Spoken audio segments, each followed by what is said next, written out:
ಮಿತ್ರರೇ, ಮಹಾರಾಷ್ಟ್ರದಲ್ಲಿ BJP tsunami, ಜಾರ್ಖಂಡ್ನಲ್ಲಿ ಹೇಮಂತ್ ಸೊರೇನ್ ಅವರ ಅದ್ಭುತವಾದಂತಹ ಗೆಲುವು, ಕರ್ನಾಟಕದಲ್ಲಿ 3 ಕ್ಷೇತ್ರವನ್ನ ಕಾಂಗ್ರೆಸ್ ಗೆದ್ದುಕೊಂಡಿದ್ದು, ಇದೆಲ್ಲ ಸುದ್ದಿ ಬಹಳ ಚರ್ಚೆ ಆಗ್ತಾ ಇದೆ. ಇದರ ನಡುವೆ ಉತ್ತರ ಪ್ರದೇಶದಲ್ಲಿ ಯೋಗಿ ಮಾಡದಂತಹ ಕಮಾಲ್ ಬಗ್ಗೆ ಯಾರು ಚರ್ಚಿಸ್ತಾ ಇಲ್ಲ. ಬಹುತೇಕರಿಗೆ ಅದು ಗೊತ್ತಾಗಿಲ್ಲ. ಆದರೆ ಮಿತ್ರರೇ, ಉತ್ತರ ಪ್ರದೇಶದಲ್ಲಿ ಯೋಗಿ ಆದಿತ್ಯನಾಥ್ ಸೈಲೆಂಟ್ ಆಗಿ ಒಂದು ದಿಗ್ವಿಜಯವನ್ನು ಸಾಧಿಸಿದ್ದಾರೆ. ನಿಮಗೆಲ್ಲ ಗೊತ್ತು, ಹಿಂದೆ ನಾನೊಂದು ವಿಡಿಯೋ ಮಾಡಿ ಹೇಳಿದ್ದೆ, ಉತ್ತರ ಪ್ರದೇಶದಲ್ಲಿ ಯೋಗಿ ಪಾಲಿಗೆ ಒಂದು ಅಗ್ನಿ ಪರೀಕ್ಷೆ ಇದೆ. ಒಂದು ವೇಳೆ ಈ ಅಗ್ನಿ ಪರೀಕ್ಷೆಯಲ್ಲಿ ಯೋಗಿ ಆದಿತ್ಯನಾಥ್ ಫೇಲ್ ಆಗಿದ್ದೆ ಆದರೆ ಅವರ ನಾಯಕತ್ವದ ಬಗ್ಗೆ ಪ್ರಶ್ನೆ ಹೇಳುತ್ತೆ. ಈ ಹಿಂದೆಯೇ ಯೋಗಿಯನ್ನು ಇಳಿಸ್ಬಿಡ್ತಾರೆ, ಅಮಿತ್ ಶಾ ಮತ್ತು ಯೋಗಿ ನಡುವೆ ಕೋಲ್ಡ್ ವಾರ್ ಆಗ್ತಾ ಇದೆ, ಈ ರೀತಿಯಾಗಿ ಬಿಂಬಿಸ್ತಾ ಇದ್ರು. ಕೆಲವರು ಯೋಗಿ ಆದಿತ್ಯನಾಥ್ ದೊಡ್ಡ ನಾಯಕನಾಗಿ ಬೆಳಿಬಾರ್ದು, ದೇಶವ್ಯಾಪಿ ಯೋಗಿ ಅವರ ಪಾಪ್ಯುಲಾರಿಟಿ ಹೆಚ್ಚಾಗಬಾರ್ದು, ಈಗಲೇ ಅವರಿಗೆ ಬ್ರೇಕ್ ಹಾಕಬೇಕು ಅಂತ ಕೆಲವರು ನಾನಾ ರೀತಿಯಲ್ಲಿ ತಂತ್ರ ಮಾಡ್ತಾ ಇದ್ರು. ಹೀಗಾಗಿ ಉತ್ತರ ಪ್ರದೇಶದಲ್ಲಿ ನಡೆದಂತಹ 9 ಕ್ಷೇತ್ರದ ಬೈ ಎಲೆಕ್ಷನ್ ಯೋಗಿ ಪಾಲಿಗೆ ಅಗ್ನಿ ಪರೀಕ್ಷೆ ಅಂತಲೇ ಹೇಳಲಾಗಿತ್ತು. ಯಾಕೆಂದ್ರೆ ಲೋಕಸಭಾ ಚುನಾವಣೆಯಲ್ಲಿ ಹೀನಾಯವಾಗಿ ಬಿಜೆಪಿ ಸೋತು ಹೋಗಿತ್ತು. ಯಾರೂ ನಿರೀಕ್ಷೆ ಮಾಡಿರಲಿಲ್ಲ ಅಂತಹ ಕಳಪೆ ಪ್ರದರ್ಶನವನ್ನು ಉತ್ತರ ಪ್ರದೇಶದಲ್ಲಿ ಬಿಜೆಪಿ ಮಾಡಿತ್ತು. 9 ಕ್ಷೇತ್ರಗಳಿಗೆ ನಡೀತಿರುವಂತಹ ಬೈ ಎಲೆಕ್ಷನ್ ಏನಿದೆ, ಇದು ಯೋಗಿ ಪಾಲಿಗೆ ಅಗ್ನಿ ಪರೀಕ್ಷೆ. ಈಗೇನಾದ್ರೂ ಅವರು ಪಾಸ್ ಆಗಿದ್ದೆ ಆದ್ರೆ ಅವರ ನಾಯಕತ್ವದ ಬಗ್ಗೆ ಮುಂದೆ ಯಾವತ್ತೂ ಪ್ರಶ್ನೆ ಮಾಡೋದಕ್ಕೆ ಸಾಧ್ಯ ಇಲ್ಲ, ಹೀಗಂತಲೇ ವಿಶ್ಲೇಷಣೆ ಮಾಡಲಾಗ್ತಾ ಇತ್ತು. ಒಟ್ಟು 9 ಕ್ಷೇತ್ರಗಳಲ್ಲಿ ನಡೆದಂತಹ ಚುನಾವಣೆಯಲ್ಲಿ ಯೋಗಿ ಆದಿತ್ಯನಾಥ್ 7 ಕ್ಷೇತ್ರವನ್ನ ಗೆದ್ದುಕೊಂಡಿದ್ದಾರೆ. 7 ಕ್ಷೇತ್ರ ಗೆದ್ದಿದ್ದು ಮಾತ್ರ ಅಲ್ಲ, ಕೆಲವೊಂದಷ್ಟು ಕ್ಷೇತ್ರಗಳಲ್ಲಿ ಗೆದ್ದಿದ್ದಾರಲ್ಲ, ಅದು ಈಗ ಸಮಾಜವಾದಿ ಪಕ್ಷ ಅರಗಿಸಿಕೊಳ್ಳೋದಕ್ಕೆ ಸಾಧ್ಯ ಆಗ್ತಾ ಇಲ್ಲ. ಯಾಕಂದ್ರೆ ಅದು ಸಮಾಜವಾದಿ ಪಕ್ಷದ ಭದ್ರಕೋಟೆ. ಅಲ್ಲಿ ಬಿಜೆಪಿ ಗೆಲ್ಲುತ್ತೆ ಅಂತ ಊಹೆ ಕೂಡ ಮಾಡೋದಕ್ಕೆ ಸಾಧ್ಯ ಇಲ್ಲ. ಅಂತಹ ಕ್ಷೇತ್ರಗಳನ್ನು ಕೂಡ ಯೋಗಿ ಆದಿತ್ಯನಾಥ್ ಗೆದ್ದಿದ್ದಾರೆ, ಒಂದು ಪ್ರಚಂಡ ವಿಜಯವನ್ನ ಸಾಧಿಸಿದ್ದಾರೆ. ಹೀಗಾಗಿ ಯೋಗಿ ಆದಿತ್ಯನಾಥ್ ಭವಿಷ್ಯದ ನಾಯಕ ಅನ್ನೋದನ್ನ ಪ್ರೂವ್ ಮಾಡಿದ್ದಾರೆ. ಹೇಗಾಯಿತು ಆ ಎಲೆಕ್ಷನ್? ಉತ್ತರ ಪ್ರದೇಶದಲ್ಲಿ ಯಾವ ರೀತಿಯಾಗಿ ಒಂದು ನರೇಟಿವ್ ಬಿಲ್ಡ್ ಮಾಡುವಂತಹ ಕೆಲಸ ಆಗ್ತಾ ಇತ್ತು? ಅಖಿಲೇಶ್ ಯಾದವ್ ಅವರ ಸೈಕಲ್ ಹೇಗೆ ಪಂಚರ್ ಆಯಿತು? ಎಲ್ಲವುದನ್ನು ಈ ವಿಡಿಯೋದಲ್ಲಿ ನಿಮಗೆ ಡೀಟೇಲ್ ಆಗಿ ತಿಳಿಸ್ಕೊಡ್ತೀನಿ. ನೀವು ಈ ವಿಡಿಯೋನ ಕೊನೆವರೆಗೂ ಮಿಸ್ ಮಾಡದೆ ನೋಡಿ. ಸದ್ಯ ಮಿತ್ರರೇ, ಉತ್ತರ ಪ್ರದೇಶದಲ್ಲಿ 9 ಕ್ಷೇತ್ರಗಳಿಗೆ ಬೈ ಎಲೆಕ್ಷನ್ ನಡೆದಿತ್ತು. ಬಹುತೇಕ ಎಲೆಕ್ಷನ್ ಯಾಕೆ ನಡೆದಿತ್ತು ಕೇಳಿದ್ರೆ, ಅಲ್ಲಿದ್ದಂತಹ ವಿಧಾನಸಭಾ ಸದಸ್ಯರು, ಅಂದ್ರೆ ಈ ಹಿಂದೆ 2022ರಲ್ಲಿ ಶಾಸಕರಾಗಿ ಗೆದ್ದಂಥವರು 2024ರ ಲೋಕಸಭಾ ಚುನಾವಣೆಗೆ ಸ್ಪರ್ಧೆ ಮಾಡಿದ್ರು. ಅವರು ಲೋಕಸಭೆ ಗೆದ್ದ ಕಾರಣದಿಂದಾಗಿ ವಿಧಾನಸಭೆಗೆ ರಾಜೀನಾಮೆ ಕೊಟ್ಟಿದ್ರು. ಈ ಕಾರಣದಿಂದಾಗಿ ಬೈ ಎಲೆಕ್ಷನ್ ನಡೆದಿತ್ತು. ಒಟ್ಟು 9 ಕ್ಷೇತ್ರಗಳಿಗೆ ನಡೆದಂತಹ ಬೈ ಎಲೆಕ್ಷನ್ ನಲ್ಲಿ ಕರಹಲ್ ಮತ್ತು ಸೀಸಾಮಾವು ಈ 2 ಕ್ಷೇತ್ರವನ್ನ ಮಾತ್ರ ಸಮಾಜವಾದಿ ಪಕ್ಷ ಗೆದ್ದಿದೆ. ಮಿತ್ರರೇ, ಈ ಹಿಂದೆ 2022ರಲ್ಲಿ ಚುನಾವಣೆ ನಡೆದಿತ್ತಲ್ಲ, ಆ ಸಂದರ್ಭದಲ್ಲಿ ಬಿಜೆಪಿ ಮತ್ತು ಮಿತ್ರಕೂಟಗಳು 5 ಕ್ಷೇತ್ರವನ್ನ ಗೆದ್ದಿದ್ವು. ಈ 9 ಕ್ಷೇತ್ರಗಳ ಪೈಕಿ ಉಳಿದಂತಹ 4 ಕ್ಷೇತ್ರಗಳಿದ್ದು ಸಮಾಜವಾದಿ ಪಕ್ಷದ ಖಾತೆಯಲ್ಲಿ. ಕರಹಲ್ ಕ್ಷೇತ್ರ ಸ್ವತಃ ಸಮಾಜವಾದಿ ಪಕ್ಷದ ಅಖಿಲೇಶ್ ಯಾದವ್ ಈ ಹಿಂದೆ ಗೆದ್ದಂತಹ ಕ್ಷೇತ್ರ. ಈ ಬಾರಿ ಹೇಗಾಗಿತ್ತು ಕೇಳಿದ್ರೆ, ಕರಹಲ್ನಲ್ಲಿ ಸಮಾಜವಾದಿ ಪಕ್ಷದ ಅಭ್ಯರ್ಥಿ ಗೆಲ್ತಾರಾ ಇಲ್ವಾ ಅನ್ನುವಂತಹ ವಾತಾವರಣ ಸೃಷ್ಟಿಯಾಗಿತ್ತು. ಕೆಲವೊಂದು ರೌಂಡ್ಗಳ ಮತ ಎಣಿಕೆ ನಡೆಯುವಂತಹ ಸಂದರ್ಭದಲ್ಲಿ ಅಖಿಲೇಶ್ ಯಾದವ್ ಅಭ್ಯರ್ಥಿ ಹಿನ್ನಡೆಯನ್ನ ಸಾಧಿಸಿದ್ರು. ಭಾರಿ ಆಘಾತ ಉಂಟಾಗಿತ್ತು. ಅಂತಿಮವಾಗಿ ಅಖಿಲೇಶ್ ಯಾದವ್ ಪಕ್ಷದ ತೇಜ್ ಪ್ರತಾಪ್ ಸಿಂಗ್ ಕರಹಲ್ ಕ್ಷೇತ್ರದಲ್ಲಿ ಗೆದ್ದಿದ್ದಾರೆ. ಉಳಿದಂತೆ ಕಾಟೆಹಾರಿ, ಫೂಲ್ಪುರ್, ಕುಂದರ್ಕಿ, ಕೇರ್, ಗಾಜಿಯಾಬಾದ್, ಮಜವಾನ್ ಈ ಎಲ್ಲ ಕ್ಷೇತ್ರವನ್ನ ಬಿಜೆಪಿ ಗೆದ್ದುಕೊಂಡಿದೆ. 1 ಕ್ಷೇತ್ರವನ್ನ ಮಾತ್ರ ಆರ್ಎಲ್ಡಿ ಗೆದ್ದಿದೆ. ಉಳಿದಂತೆ 6 ಕ್ಷೇತ್ರವನ್ನ ಬಿಜೆಪಿ ಗೆದ್ದುಕೊಂಡಿದೆ. ಆರ್ಎಲ್ಡಿ ಕೂಡ ಬಿಜೆಪಿಯ ಮಿತ್ರ ಪಕ್ಷ. ಮಿತ್ರರೇ, ಒಬ್ಬ ನಾಯಕನಾಗಿ ಹೊರಹೊಮ್ಮೋದು ಯಾವಾಗ? ಆತ ಸೂಕ್ಷ್ಮಮತಿಯಾದಾಗ ಮಾತ್ರ. ಆತ ಸೋತಂತಹ ಸಂದರ್ಭದಲ್ಲಿ ಎದೆಗುಂದಬಾರದು, ಗೆದ್ದಾಗ ಬೀಗಬಾರದು. ಈ 2 ಗುಣಗಳು ಒಬ್ಬ ನಾಯಕನಿಗೆ ಬಹಳ ಇಂಪಾರ್ಟೆಂಟ್ ಆಗುತ್ತೆ. ನಿಮಗೆಲ್ಲ ಗೊತ್ತು, ಲೋಕಸಭಾ ಚುನಾವಣೆ ಆದ ಬಳಿಕ ಯೋಗಿ ಆದಿತ್ಯನಾಥ್ ಯಾವ ರೀತಿಯಲ್ಲೂ ಎದೆಗುಂದಿರಲಿಲ್ಲ. ಇನ್ಯಾರಾದ್ರೂ ಕೂಡ ಎಂತಹ ಮುಖಭಂಗ ಆಗ್ಬಿಡ್ತು ಅಂತ ಹೇಳಿ ಬಹಳ ಕುಂದು ಹೋಗ್ಬಿಡ್ತಿದ್ರು. ಆದ್ರೆ ಯೋಗಿ ಏನ್ ಮಾಡಿದ್ರು? ಲೋಕಸಭಾ ಚುನಾವಣೆ ರಿಸಲ್ಟ್ ಬರ್ತಿದ್ದಂತೆ ಉತ್ತರ ಪ್ರದೇಶದಲ್ಲಿ ಸರಣಿ ಸಭೆಗಳನ್ನು ಮಾಡಿದ್ರು. ಅಧಿಕಾರಿಗಳಿಗೆ ಚುರುಕು ಮುಟ್ಟಿಸಿದ್ರು. ನಮ್ಮ ಸರ್ಕಾರದ ಒಳ್ಳೆಯ ಯೋಜನೆಗಳನ್ನು ನೀವು ಜನರಿಗೆ ತಲುಪಿಸ್ತಾ ಇಲ್ಲ, ನಮ್ಮ ಸರ್ಕಾರ ವಿಫಲವಾಗಿದೆ ಅನ್ನುವ ಅರ್ಥದಲ್ಲಿ ಜನ ಮಾತನಾಡ್ತಾ ಇದ್ದಾರೆ, ಇದನ್ನು ಸರಿ ಮಾಡಬೇಕು, ಜನರಿಗೆ ಏನೇನು ಸಮಸ್ಯೆ ಇದೆಯೋ ಇಮಿಡಿಯೇಟ್ ಆಗಿ ಎಲ್ಲದನ್ನ ಸರಿ ಮಾಡಬೇಕು ಅಂತ ಯೋಗಿ ಸೂಚನೆಯನ್ನ ಕೊಟ್ಟರು. ಅನೇಕ ಬದಲಾವಣೆಗಳನ್ನು ಉತ್ತರ ಪ್ರದೇಶದಲ್ಲಿ ತಂದ್ರು. ಅವರು ತಕ್ಷಣ ಕಾರ್ಯಪ್ರವೃತ್ತರಾಗಿದ್ರು. ಜೊತೆಗೆ ಅವ್ರಿಗೆ ಗೊತ್ತಿತ್ತು ಬೈ ಎಲೆಕ್ಷನ್ ನಡೆಯುತ್ತೆ, ಬೈ ಎಲೆಕ್ಷನ್ ನಲ್ಲಿ ಇದೇ ರೀತಿಯಾಗಾದ್ರೆ ನಮ್ಮ ಸರ್ಕಾರಕ್ಕೆ ಕೆಟ್ಟ ಹೆಸರು ಬಂದು ಬಿಡುತ್ತೆ ಅಂತ. ಹೀಗಾಗಿ ಮಿತ್ರರೇ, ಉತ್ತರ ಪ್ರದೇಶದಲ್ಲಿ ನಡೆಯುವಂತಹ ಬೈ ಎಲೆಕ್ಷನ್ಗೆ ಲೋಕಸಭಾ ಚುನಾವಣೆ ಫಲಿತಾಂಶ ಬಂದ ದಿನದಿಂದಲೇ ಯೋಗಿ ಸಿದ್ಧತೆಗಳನ್ನು ಆರಂಭಿಸಿದ್ರು. ಯಾವ ರೂಪದಲ್ಲಿ ಸಿದ್ಧತೆ ಕೇಳಿದ್ರೆ, ಒಟ್ಟು 30 ಮಂತ್ರಿಗಳನ್ನ ಈ 9 ಕ್ಷೇತ್ರಗಳಿಗೆ ನಿಯೋಜನೆ ಮಾಡಿದ್ರು. ಅವ್ರಿಗೆ ಅದೇ ಕೆಲಸ, ಆ ಕ್ಷೇತ್ರದಲ್ಲಿ ಜನರ ಆಗುಹೋಗುಗಳನ್ನ ಕಂಪ್ಲೀಟ್ ಆಗಿ ವಿಚಾರಿಸಬೇಕು, ವಾರದಲ್ಲಿ 2 ದಿನ ಆ ಕ್ಷೇತ್ರಕ್ಕೆ ಭೇಟಿ ಕೊಡಬೇಕು, ಹೀಗೆಲ್ಲ ಯೋಗಿ ಸೂಚನೆಯನ್ನ ಕೊಟ್ಟಿದ್ರು. ಈ ಪ್ರಕಾರವಾಗಿ ಆ ಬೈ ಎಲೆಕ್ಷನ್ಗೆ ಅಷ್ಟು ಪ್ರಾಮುಖ್ಯತೆಯನ್ನು ಕೊಟ್ಟ ಕಾರಣದಿಂದಾಗಿ ಇಂತಹ ರಿಸಲ್ಟ್ ಬಂದಿದೆ. ಕಾಟೆಹಾರಿ ಮತ್ತು ಕುಂದರ್ಕಿಯನ್ನ ಬಿಜೆಪಿ ಗೆದ್ದುಕೊಂಡಿದೆ ಅನ್ನುವಂಥದ್ದೇ ಬಹಳ ಆಶ್ಚರ್ಯಕರ ವಿಚಾರ. ಯಾಕೆ ಗೊತ್ತಾ? ಈ ಕುಂದರ್ಕಿ ವಿಚಾರವನ್ನು ನಿಮಗೆ ಹೇಳ್ತೀನಿ. ಕುಂದರ್ಕಿಯಲ್ಲಿ ಕಳೆದ 30 ವರ್ಷದಿಂದ ಬಿಜೆಪಿ ಗೆದ್ದೇ ಇರಲಿಲ್ಲ. 1993ರಲ್ಲಿ ಬಿಜೆಪಿ ಒಮ್ಮೆ ಗೆದ್ದಿತ್ತು. ಅದನ್ನ ಬಿಟ್ಟರೆ ಮತ್ತೆ ಯಾವತ್ತೂ ಕೂಡ ಬಿಜೆಪಿಗೆ ಇಲ್ಲಿ ಯಶಸ್ಸು ಸಿಕ್ಕಿರಲಿಲ್ಲ. ಯಾಕೆ ಕೇಳಿದ್ರೆ, ಇಲ್ಲಿ ಮುಸ್ಲಿಂ ವೋಟ್ಗಳು ನಿರ್ಣಾಯಕ ಪಾತ್ರವನ್ನು ವಹಿಸ್ತವೆ. ಮುಸ್ಲಿಂ ವೋಟ್ ಇಲ್ಲದೆ ಒಬ್ಬ ಅಭ್ಯರ್ಥಿ ಗೆಲ್ಲೋದಕ್ಕೆ ಸಾಧ್ಯ ಇಲ್ಲ. ಇದರ ಅಡ್ವಾಂಟೇಜ್ ಅನ್ನು ಅಖಿಲೇಶ್ ಯಾದವ್ ತೆಗೆದುಕೊಳ್ತಾ ಇದ್ರು. 2022ರಲ್ಲಿ ಉತ್ತರ ಪ್ರದೇಶ ಚುನಾವಣೆ ನಡೀತಲ್ಲ, ಆ ಸಂದರ್ಭದಲ್ಲಿ ಕುಂದರ್ಕಿಯಲ್ಲಿ ಸಮಾಜವಾದಿ ಪಕ್ಷದ ಜಿಯಾವುರ್ ರೆಹಮಾನ್ 1,25,792 ಮತಗಳನ್ನು ತೆಗೆದುಕೊಂಡಿದ್ರು. ಬಿಜೆಪಿ ಅಭ್ಯರ್ಥಿ ಕೇವಲ 82,000 ಮತಗಳನ್ನು ತೆಗೆದುಕೊಂಡಿದ್ರು. 43,000 ಲೀಡ್ನೊಂದಿಗೆ ಸಮಾಜವಾದಿ ಪಕ್ಷದ ಅಭ್ಯರ್ಥಿ ಗೆದ್ದಿದ್ರು 2022ರಲ್ಲಿ. ಅಂದ್ರೆ ಅಷ್ಟು ಸ್ಟ್ರಾಂಗ್ ಹೋಲ್ಡ್ ಇರುವಂತಹ ಕ್ಷೇತ್ರ. ಮಿತ್ರರೇ, ವಿಧಾನಸಭಾ ಚುನಾವಣೆಯಲ್ಲಿ 25,000ಕ್ಕಿಂತ ಹೆಚ್ಚು ಲೀಡ್ ಬಂತು ಅಂತಂದ್ರೆ ಆ ಕ್ಷೇತ್ರದ ಮೇಲೆ ಅವರಿಗೆ ಬಿಗಿ ಹಿಡಿತಾ ಇದೆ ಅಂತಲೇ ಅರ್ಥ. ವಿಧಾನಸಭಾ ಚುನಾವಣೆಯಲ್ಲಿ ನೀವು 25,000 30,000 ಲೀಡ್ ತೆಗೆದುಕೊಳ್ಳೋದಕ್ಕೆ ಸಾಧ್ಯ ಇಲ್ಲ. ಆದರೆ ಜಿಯಾವುರ್ ರೆಹಮಾನ್ ಇದೇ ಕುಂದ್ರಿಕಿ ಕ್ಷೇತ್ರದಲ್ಲಿ ಸಮಾಜವಾದಿ ಪಕ್ಷದ ಅಭ್ಯರ್ಥಿಯಾಗಿ ಬರೋಬ್ಬರಿ 43,000 ಲೀಡ್ಗಳನ್ನು ತೆಗೆದುಕೊಂಡಿದ್ರು. ಅಂದರೆ ಯಾವ ಮಟ್ಟಿನ ಹೋಲ್ಡ್ ಇತ್ತು ಅಂತ ಯೋಚನೆ ಮಾಡಿ. ಆ ಕುಂದರಕಿಯಲ್ಲಿ ಈ ಬಾರಿ ಬಿಜೆಪಿ ಬಹಳ ಪ್ರಾಶಸ್ತ್ಯವನ್ನು ಕೊಟ್ಟು ಚುನಾವಣೆಯನ್ನು ಎದುರಿಸಿತ್ತು. ಮುಖ್ಯವಾಗಿ ರಾಮ್ವೀರ್ ಸಿಂಗ್ ಅನ್ನುವಂತಹ ಒಬ್ಬ ಅಭ್ಯರ್ಥಿಯನ್ನ ಬಿಜೆಪಿ ಕಣಕ್ಕಿಳಿಸಿತ್ತು. ಈ ಅಭ್ಯರ್ಥಿ ಹೇಗೆ ಕೇಳಿದ್ರೆ ಇಡೀ ಕ್ಷೇತ್ರದಲ್ಲಿ ಸಾಕಷ್ಟು ಒಳಿತು ಮಾಡಿದ್ದಾರೆ, ದೊಡ್ಡ ಸಮಾಜ ಸೇವಕ, ಬಹಳ ಹೆಸರಿದೆ. ಆದ್ರೂ ಕೂಡ ಎಲ್ಲರೂ ಏನ್ ಅಂದ್ಕೊಂಡಿದ್ರು, ಇಲ್ಲಿ ಬಿಜೆಪಿ ಹೇಗೆ ಗೆಲ್ಲೋದಕ್ಕೆ ಸಾಧ್ಯ, ಮುಸ್ಲಿಂ ಡಾಮಿನೇಟ್ ಇರುವಂತಹ ಕ್ಷೇತ್ರ ಅದು, ಅಲ್ಲಿ ಬಿಜೆಪಿ ಗೆಲ್ಲುತ್ತೆ ಅನ್ನುವಂಥದ್ದು ಕನಸಿನ ಮಾತು. ಒಬ್ಬ ಸಚ್ಚಾರಿತ್ರ್ಯ ಇರುವಂತಹ ರಾಮ್ವೀರ್ ಸಿಂಗ್ ರನ್ನ ಅಲ್ಲಿ ತಂದು ಬಿಜೆಪಿ ನಿಲ್ಲಿಸಿದೆ. ಇದು ವರ್ಕೌಟ್ ಆಗೋದಿಲ್ಲ ಅಂತ ಎಲ್ಲರೂ ಮಾತನಾಡ್ತಾ ಇದ್ರು. ಅಖಿಲೇಶ್ ಯಾದವ್ ಕೂಡ ಇದನ್ನೇ ನಂಬ್ಕೊಂಡಿದ್ರು.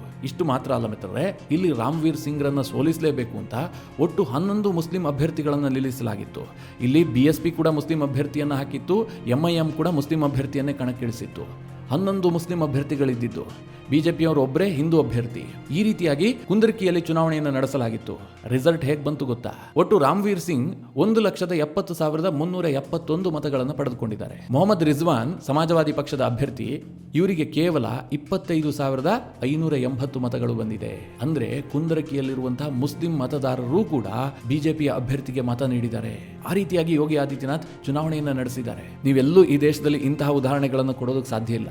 ಮುಸ್ಲಿಮರೇ ಬಹುಸಂಖ್ಯಾತರಾಗಿರುವಂತಹ ಕುಂದರಕಿ ಕ್ಷೇತ್ರದಲ್ಲಿ ಬಿಜೆಪಿಯ ಅಭ್ಯರ್ಥಿ ಬರೋಬ್ಬರಿ 1,38,023 ಮತಗಳ ಅಂತರದಿಂದ ಗೆಲ್ತಾರೆ ಅಂತಂದ್ರೆ ಯೋಚನೆ ಮಾಡಿ. ಯೋಗಿ ಆದಿತ್ಯನಾಥ್ ಯಾವ ರೀತಿಯಾಗಿ ಚುನಾವಣೆಯನ್ನು ಎದುರಿಸಿದ್ದಾರೆ, ಯಾವ ರೀತಿಯಾಗಿ ತಯಾರಿಯನ್ನು ಮಾಡಿದ್ರು. ಸಮಾಜವಾದಿ ಪಕ್ಷಕ್ಕೆ ಇದನ್ನು ಅರಗಿಸಿಕೊಳ್ಳೋದಕ್ಕೆ ಸಾಧ್ಯ ಆಗ್ತಾ ಇಲ್ಲ. ಅವರು ನಾವು ಈ ಫಲಿತಾಂಶವನ್ನೇ ಒಪ್ಪೋದಿಲ್ಲ ಅಂತ ಹೇಳ್ತಾ ಇದ್ದಾರೆ. EVMಗಳನ್ನೆಲ್ಲ ಗೋಲ್ಮಾಲ್ ಮಾಡಿದ್ದಾರೆ ಅಂತ ಹೇಳ್ತಾ ಇದ್ದಾರೆ. ಮಿತ್ರರೇ, ಈ EVM ಬಗ್ಗೆ ಒಂದೆರಡು ಮಾತು ಹೇಳಲೇಬೇಕು. ಕರ್ನಾಟಕದಲ್ಲಿ 3ಕ್ಕೆ 3 ಗೆದ್ರಪ್ಪ. ಎಲ್ಲರೂ ಏನ್ ಅನ್ಕೊಂಡಿದ್ರು, ನಿಖಿಲ್ ಕುಮಾರಸ್ವಾಮಿಗೆ ಎಡ್ಜ್ ಇದೆ, 50-50 ಇದೆ, ತುಂಬಾ ಟೈಟ್ ಫೈಟ್ ಇದೆ. ಯೋಗೇಶ್ವರ್ 25,000 ಲೀಡ್ ತೆಗೆದುಕೊಂಡ್ರು. ಅತ್ತ ಕಡೆಯಲ್ಲಿ ಬಸವರಾಜ ಬೊಮ್ಮಾಯಿ ಕಳೆದ ಚುನಾವಣೆಯಲ್ಲಿ 30,000 ಲೀಡ್ನೊಂದಿಗೆ ಗೆದ್ದಿದ್ರು. ಈಗಲ್ಲಿ ಯಾಸಿರ್ ಖಾನ್ ಪಠಾಣ್ ಗೆದ್ದಿದ್ದಾರೆ. ಊಹೆ ಮಾಡೋದಕ್ಕೂ ಸಾಧ್ಯ ಇಲ್ಲ. ಭರತ್ ಬೊಮ್ಮಾಯಿ ಈಸಿಯಾಗಿ ಗೆಲ್ತಾರೆ ಅಂತ ಎಲ್ಲರೂ ಹೇಳ್ತಾ ಇದ್ರು. ಸಮೀಕ್ಷೆಗಳು ಅದನ್ನೇ ಹೇಳ್ತಾ ಇದ್ವು, ಮಾಧ್ಯಮಗಳು ಅದನ್ನೇ ವರದಿ ಮಾಡ್ತಾ ಇದ್ವು.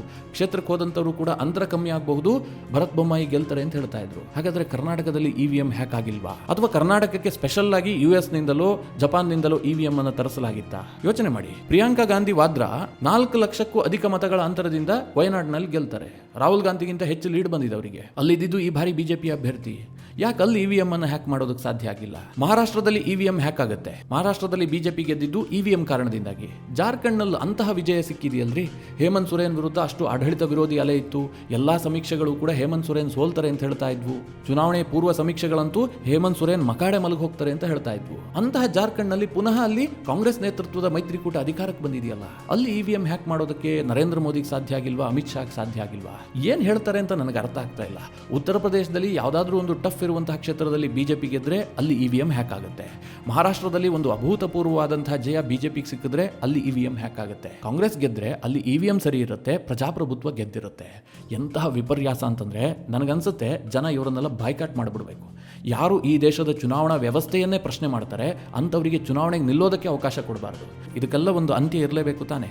ಸುಪ್ರೀಂ ಕೋರ್ಟ್ ಬಹಳ ಸ್ಪಷ್ಟವಾಗಿ ಹೇಳಿದೆ, ಯಾವ ಕಾರಣಕ್ಕೂ ಕೂಡ EVM ಅನ್ನು ಬದಲಾಯಿಸೋದಿಲ್ಲ. ಇನ್ನು ಬ್ಯಾಲೆಟ್ ಪೇಪರ್ ಈ ದೇಶದಲ್ಲಿ ಬರೋದಿಲ್ಲ ಅಂತ ಸುಪ್ರೀಂ ಕೋರ್ಟ್ ತೀರ್ಪು ಕೊಟ್ಟಿದೆ. EVM ವ್ಯವಸ್ಥೆ ಸರಿಯಾಗಿದೆ ಅಂತ ಸುಪ್ರೀಂ ಕೋರ್ಟ್ ಆದೇಶ ಆಗಿದೆ. ಈಗಲೂ ಕೂಡ ಬಿಜೆಪಿ ಗೆದ್ದಂತಹ ಸಂದರ್ಭದಲ್ಲಿ EVM ಹ್ಯಾಕ್ ಆಗಿದೆ, ಅಥವಾ ಬಿಜೆಪಿ ಮೈತ್ರಿ ಪಕ್ಷ ಗೆದ್ದು ಅಂತಂದ್ರೆ ಅಲ್ಲಿ EVM ಹ್ಯಾಕ್ ಆಗಿದೆ. ನಾಚಿಕೆ ಆಗಬೇಕು ಈ ರಾಜಕಾರಣಿಗಳಿಗೆ. ಇಡೀ ವ್ಯವಸ್ಥೆಯನ್ನು ಪ್ರಶ್ನೆ ಮಾಡ್ತಾ ಇದ್ದಾರೆ. ಹೋಗ್ಲಿ ಬಿಡಿ, ಆ ವಿಚಾರವನ್ನು ಹೇಳ್ತಾ ಹೋದ್ರೆ ಎಲ್ಲಿಗೆ ಹೋಗುತ್ತೆ. ಹೀಗೆ ಮಿತ್ರರೇ, ಉತ್ತರ ಪ್ರದೇಶದಲ್ಲಿ ಕುಂದ್ರಕಿ ಕ್ಷೇತ್ರವನ್ನ ಬಿಜೆಪಿ ಅಭೂತಪೂರ್ವವಾಗಿ ಗೆದ್ದುಕೊಳ್ತು. ಎರಡನೇದಾಗಿ ಕಾಟೆಹಾರಿಯಲ್ಲಿ 1991ರಲ್ಲಿ ಬಿಜೆಪಿ ಗೆದ್ದಿತ್ತು. ಅದಾದ ನಂತರ ಬಿಜೆಪಿ ಇಲ್ಲಿ ಗೆದ್ದೇ ಇರಲಿಲ್ಲ. ಈ ಬಾರಿ ಬಿಜೆಪಿ ಧರ್ಮರಾಜ್ ನಿಷಾದ್ರನ್ನ ಅಲ್ಲಿ ಅಭ್ಯರ್ಥಿ ಮಾಡಿತ್ತು. ಅವರು ಬರೋಬ್ಬರಿ 34,514 ಮತಗಳ ಅಂತರದಿಂದ ಗೆದ್ದಿದ್ದಾರೆ. ಸಮಾಜವಾದಿ ಪಕ್ಷಕ್ಕೆ ಹೀನಾಯವಾಗಿ ಸೋಲಾಗಿದೆ. ಹೀಗೆ ಉತ್ತರ ಪ್ರದೇಶದ ಬೈ ಎಲೆಕ್ಷನ್ ನಲ್ಲಿ ಬಿಜೆಪಿ ಅಭೂತಪೂರ್ವ ಸಾಧನೆ ಮಾಡಿದೆ. ಅತಿ ಹೆಚ್ಚು ಲೀಡ್ ಬಂದಿದೆ. ಯೋಗಿ ಆದಿತ್ಯನಾಥ್ರನ್ನ ಮತ್ತೆ ಜನ ಬೆಂಬಲಿಸಿದ್ದಾರೆ. ನಿಜವಾಗ್ಲೂ ಯೋಗಿ ಆದಿತ್ಯನಾಥ್ಗೆ ಇದು ಅಗ್ನಿ ಪರೀಕ್ಷೆ ಆಗಿತ್ತು. ನಿಮಗೆಲ್ಲ ಗೊತ್ತೇ ಇದೆ. ಕೇಶವ ಪ್ರಸಾದ್ ಮೌರ್ಯ ಅಲ್ಲಿ ಉಪಮುಖ್ಯಮಂತ್ರಿ, ಅವರು ಸ್ವಲ್ಪ ಯೋಗಿ ಆದಿತ್ಯನಾಥ್ ವಿರುದ್ಧ ವಿರುದ್ಧ ಮಾತನಾಡೋದಕ್ಕೆ ಶುರು ಮಾಡಿದ್ರು. ಬಿಜೆಪಿಯಲ್ಲಿ ಎಲ್ಲವೂ ಸರಿ ಇಲ್ಲ ಅನ್ನುವಂತಹ ವಾತಾವರಣ ಸೃಷ್ಟಿಯಾಗಿತ್ತು. ಯೋಗಿ ಆದಿತ್ಯನಾಥರನ್ನು ಇನ್ನೇನು ಇಳಿಸೇ ಬಿಡ್ತಾರೆ, ಮುಖ್ಯಮಂತ್ರಿಯಾಗಿ ಯೋಗಿ ಆದಿತ್ಯನಾಥ್ ಅವರ ಅವಧಿ ಮುಗಿದೋಯ್ತು ಅನ್ನುವ ರೀತಿಯಲ್ಲಿ ಕೆಲವರು ಮಾತನಾಡ್ತಾ ಇದ್ರು. ಅಂದ್ರೆ ಯೋಗಿಗೆ ನಿಜವಾಗ್ಲೂ ಇದು ಅಗ್ನಿ ಪರೀಕ್ಷೆ ಆಗಿತ್ತು. ಅದಕ್ಕೋಸ್ಕರವಾಗಿ ಯೋಗಿ ಒಂದು ಕಡೆ ಮಹಾರಾಷ್ಟ್ರ ಚುನಾವಣೆಯಲ್ಲೂ ಪ್ರಚಾರ ಮಾಡಿದ್ದಾರೆ, ಜಾರ್ಖಂಡ್ಗೂ ಬಂದು ಪ್ರಚಾರ ಮಾಡಿದ್ದಾರೆ. ಈಗ ನರೇಂದ್ರ ಮೋದಿ ಅವರು ಹೇಗೆ ಮಹಾರಾಷ್ಟ್ರಕ್ಕೆ ಬಂದು ಪ್ರಚಾರ ಮಾಡಿದ್ರು ಅದೇ ರೀತಿಯಲ್ಲಿ ಯೋಗಿ ಕೂಡ ಮಹಾರಾಷ್ಟ್ರದ ಚುನಾವಣೆಯಲ್ಲಿ ಭಾಗಿಯಾಗಿದ್ರು. ಅವರು ಸ್ಟಾರ್ ಪ್ರಚಾರಕರಾಗಿದ್ರು. ಅದೆಲ್ಲದರ ನಡುವೆ ಉತ್ತರ ಪ್ರದೇಶದಲ್ಲಿ ನಡೆದಂತಹ ಚುನಾವಣೆಯನ್ನ ಯಶಸ್ವಿಯಾಗಿ ನಿಭಾಯಿಸಿದ್ದಾರೆ. ಮಿತ್ರರೇ, ನಿಮಗೆ ಗೊತ್ತಿರಬಹುದು, ಕಳೆದ ಬಾರಿ ಲೋಕಸಭಾ ಚುನಾವಣೆ ನಡೀತಲ್ಲ, ಉತ್ತರ ಪ್ರದೇಶದಲ್ಲಿ ಬಿಜೆಪಿಗೆ ಹೀನಾಯ ಸೋಲಾಗಿತ್ತು. ಬಿಜೆಪಿ ಕೇವಲ 33 ಸೀಟ್ನಲ್ಲಿ ಗೆದ್ದಿತ್ತು. ಸಮಾಜವಾದಿ ಪಕ್ಷ 37 ಸೀಟನ್ನು ಗೆದ್ದುಕೊಂಡಿತ್ತು. ಉತ್ತರ ಪ್ರದೇಶದಲ್ಲಿ ಒಟ್ಟು 225 ವಿಧಾನಸಭಾ ಕ್ಷೇತ್ರ ವ್ಯಾಪ್ತಿಯಲ್ಲಿ ಕಳೆದ ಲೋಕಸಭಾ ಚುನಾವಣೆಯಲ್ಲಿ ಸಮಾಜವಾದಿ ಪಕ್ಷ ಮತ್ತು ಕಾಂಗ್ರೆಸ್ಗೆ ಲೀಡ್ ಬಂದಿತ್ತು. ಹೀಗಾಗಿ ಕಾಂಗ್ರೆಸ್ ಮತ್ತು ಸಮಾಜವಾದಿ ಪಕ್ಷದವರು ಕನಸು ಕಾಣೋದಕ್ಕೆ ಶುರು ಮಾಡಿದ್ರು. 2027ರಲ್ಲಿ ಚುನಾವಣೆ ಆಗುತ್ತಲ್ಲ, ನಾವೇ ಗೆಲ್ತೀವಿ, ಅಖಿಲೇಶ್ ಯಾದವ್ ಮುಖ್ಯಮಂತ್ರಿ ಆಗ್ಬಿಟ್ರು, ಯೋಗಿ ಕತೆ ಮುಗಿದು ಹೋಗ್ಬಿಡ್ತು ಅನ್ನುವ ರೀತಿಯಲ್ಲಿ ಅವರು ಬಿಂಬಿಸ್ತಾ ಇದ್ರು. ಈಗ ಬೈ ಎಲೆಕ್ಷನ್ ನಡೆದಿತ್ತಲ್ಲ, ಆ ಬೈ ಎಲೆಕ್ಷನ್ ನಡೆದಂತಹ ಕ್ಷೇತ್ರದಲ್ಲಿ ಬಹುತೇಕ ಕಳೆದ ಲೋಕಸಭಾ ಚುನಾವಣೆಯಲ್ಲಿ ಸಮಾಜವಾದಿ ಪಕ್ಷಕ್ಕೆ ಲೀಡ್ ಬಂದಿತ್ತು. ಆದರೆ 2-3 ತಿಂಗಳಿನಲ್ಲಿ ಯೋಗಿ ಎಲ್ಲದನ್ನ ಉಲ್ಟಾ ಮಾಡಿಬಿಟ್ರು, ಕಂಪ್ಲೀಟ್ ಚೇಂಜ್ ಮಾಡಿಬಿಟ್ರು. ಲೋಕಸಭಾ ಚುನಾವಣೆಯಲ್ಲಿ ಯಾಕೆ ಯಶಸ್ಸು ಸಿಕ್ಕಿತ್ತು ಅಂತ ನಿಮಗೆ ನಾನು ಹೇಳೋದೇ ಬೇಕಾಗಿಲ್ಲ. ಒಂದು ಕಡೆ ಅಖಿಲೇಶ್ ಯಾದವ್ PDA ಫಾರ್ಮುಲಾ ಮೂಲಕ ಚುನಾವಣೆಯನ್ನು ಎದುರಿಸಿದ್ರು. PDA ಅಂತಂದ್ರೆ ನಮ್ಮ ಕರ್ನಾಟಕದಲ್ಲಿ ಸಿದ್ದರಾಮಯ್ಯನವರು ಮಾಡ್ತಾರಲ್ಲ, ಅಹಿಂದ ರಾಜಕಾರಣ, ಅಲ್ಪಸಂಖ್ಯಾತರು, ಹಿಂದುಳಿದ ವರ್ಗದವರು, ದಲಿತರು, ಇವ್ರನ್ನ ಒಟ್ಟಿಗೆ ತರುವಂತಹ ಪ್ರಯತ್ನ. ಉತ್ತರ ಪ್ರದೇಶದಲ್ಲಿ ಇದನ್ನ ಅಖಿಲೇಶ್ ಯಾದವ್ ಮಾಡಿದ್ರು. ಇದು ಲೋಕಸಭಾ ಚುನಾವಣೆಯಲ್ಲಿ ಕೈ ಹಿಡಿದಿತ್ತು. ಯಾಕೆಂದ್ರೆ ಒಂದು ಕಡೆ ರಾಹುಲ್ ಗಾಂಧಿ ಇದ್ರು, ಇನ್ನೊಂದು ಕಡೆ ಅಖಿಲೇಶ್ ಯಾದವ್ ಇದ್ರು. ರಾಹುಲ್ ಗಾಂಧಿ ಏನ್ ಹೇಳ್ತಾ ಇದ್ರು, ನಾವು ಗೆದ್ರೆ ಕಟಾಕಟ್ ಅಂತ ನಿಮಗೆಲ್ಲ ವರ್ಷಕ್ಕೆ 1 ಲಕ್ಷ ರೂಪಾಯಿ ಸಿಗುತ್ತೆ, ಪ್ರತಿ ತಿಂಗಳು 8,500 ರೂಪಾಯಿ ಕೊಡ್ತೀವಿ, ಹೀಗೆ ನಾನಾ ರೀತಿಯಾಗಿ ಪುಂಕಾನುಪುಂಕವಾಗಿ ಸುಳ್ಳು ಹೇಳಿದ್ರು. ಇದನ್ನ ನಂಬಿಕೊಂಡು ಉತ್ತರ ಪ್ರದೇಶದಲ್ಲಿ ಜನ ಮತ ನೀಡಿದ್ರು. ಇನ್ನೊಂದು ಕಡೆ ಅಖಿಲೇಶ್ ಯಾದವ್ ಮತ್ತು ರಾಹುಲ್ ಗಾಂಧಿ ಒಟ್ಟಾಗಿ ಏನ್ ಹೇಳ್ತಾ ಇದ್ರು, ಬಿಜೆಪಿ ಅವರು ಅಧಿಕಾರಕ್ಕೆ ಬಂದ್ರೆ ಸಂವಿಧಾನ ಬದಲಾಯಿಸ್ಬಿಡ್ತಾರೆ, ಸಂವಿಧಾನ ಕತ್ರೆ ಮೇಹೆ, ಇವರು ಮೀಸಲಾತಿಯನ್ನು ತೆಗೆದುಹಾಕ್ತಾರೆ, ಈ ಎಲ್ಲ ರೀತಿಯಲ್ಲಿ ಸುಳ್ಳು ಹೇಳಿ ಹೇಳಿ ಹೇಳಿ ಲೋಕಸಭಾ ಚುನಾವಣೆಯಲ್ಲಿ ಇವರಿಗೆ ಯಶಸ್ಸು ಸಿಕ್ಕಿತ್ತು. ಆದರೆ ಲೋಕಸಭಾ ಚುನಾವಣೆ ಆಗ್ತಿದ್ದ ಹಾಗೆ, ಅದರ ಫಲಿತಾಂಶ ಬರ್ತಿದ್ದ ಹಾಗೆ ಈ ನಾಯಕರ ಬಣ್ಣ ಬಯಲಾಯಿತು. ಇಲ್ಲ, ಉತ್ತರ ಪ್ರದೇಶದಲ್ಲಿ ಯೋಗಿ ತುಂಬಾ ಒಳ್ಳೆ ಕೆಲಸ ಮಾಡ್ತಾ ಇದ್ದಾರೆ, ಯೋಗಿಯನ್ನು ನಾವೇನಾದರೂ ಸೋಲ್ಸಿದ್ರೆ ಒಬ್ಬ ಒಳ್ಳೆ ನಾಯಕನನ್ನ ಕಳೆದುಕೊಳ್ತೀವಿ ಅಂತ ಉತ್ತರ ಪ್ರದೇಶದ ಜನರಿಗೆ ಅರ್ಥ ಆಗಿದೆ. ಇಲ್ಲದೆ ಹೋದ್ರೆ ಸಮಾಜವಾದಿ ಪಕ್ಷದ ಭದ್ರಕೋಟೆಯಲ್ಲಿ ಬಿಜೆಪಿ ಗೆಲ್ಲುತ್ತೆ ಅಂತಂದ್ರೆ ಯೋಗಿ ಯಾವ ರೀತಿಯಾಗಿ ಪುಟಿದೆದ್ದಿದ್ದಾರೆ ಅಂತ ಯೋಚನೆ ಮಾಡಿ. ಇನ್ನು ಈ ಬಾರಿಯ ಉತ್ತರ ಪ್ರದೇಶದ ಬೈ ಎಲೆಕ್ಷನ್ ನಲ್ಲಿ ಯೋಗಿ ರೋಡ್ ಶೋ ಮಾಡಿದ್ದಾರೆ, ರ್ಯಾಲಿಗಳನ್ನು ಮಾಡಿದ್ದಾರೆ.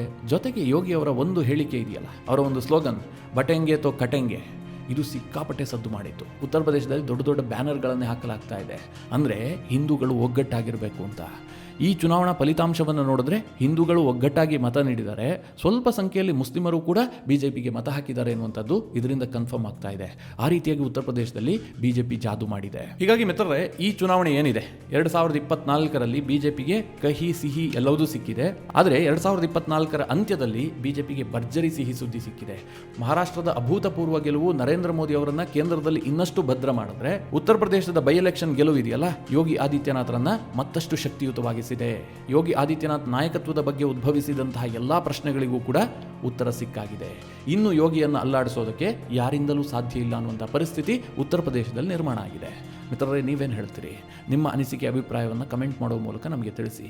ಹಾಗೆ ನಿಮಗೆ ಈ ವಿಡಿಯೋ ಇಷ್ಟವಾದರೆ ಲೈಕ್ ಮಾಡಿ. ಜೊತೆಗೆ ನೀವಿನ್ನೂ ನಿಮ್ಮ ನೆಚ್ಚಿನ ಸಂಸ್ಕಾರ ಸೌರಭ ಯೂಟ್ಯೂಬ್ ಚಾನಲ್ನ ಸಬ್ಸ್ಕ್ರೈಬ್ ಮಾಡಿಲ್ಲ ಅಂತಾದರೆ ಈ ಕೂಡಲೇ ಸಬ್ಸ್ಕ್ರೈಬ್ ಮಾಡಿ. ಮುಂದಿನ ಎಲ್ಲ ಅಪ್ಡೇಟ್ಗಳ ನೋಟಿಫಿಕೇಷನ್ಗಾಗಿ ಬೆಲ್ ಐಕಾನ್ ಒತ್ತಿ.